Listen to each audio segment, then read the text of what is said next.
दोपहर का समय था। राजा अकबर अपने दरबार में बैठे कुछ सोच रहे थे। अचानक उन्हें बीरबल की कही हुई एक बात याद आई।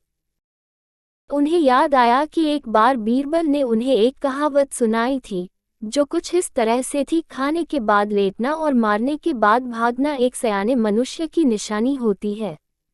राजा सोचने लगे, अभी दोपहर का समय है। यकीनन बीरबल खाने के बाद सोने की तैयारी में होगा। चलो आज उसकी बात को गलत साबित किया जाए। ये सोचकर उन्होंने एक सेवक को आदेश दिया कि इसी वक्त बीरबल को दरबार में उपस्थित होने का संदेश दिया जाए।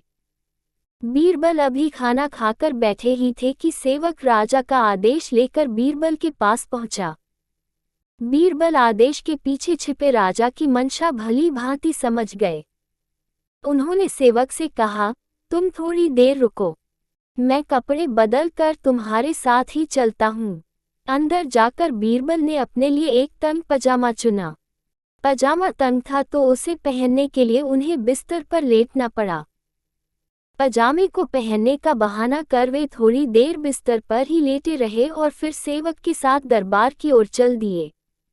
दरबार में राजा बीरबल की ही राह देख रहे थे। उनके वहां पहुंचते ही राजा ने पूछा, क्यों बीरबल, आज खाने के बाद लेटे थे या नहीं? बीरबल ने जवाब दिया, जी महाराज, जरूर लेटा था। ये सुनकर राजा को बहुत गुस्सा आया।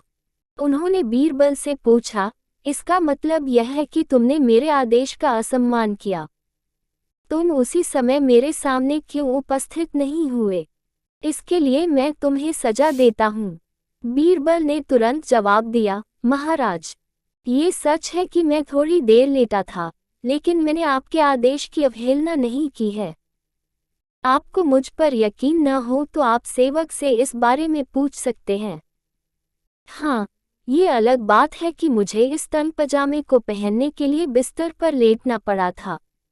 बीरबल की इस बात को सुनकर अकबर हंसे बिना रह न सके और उन्होंने बीरबल को दरबार से जाने दिया।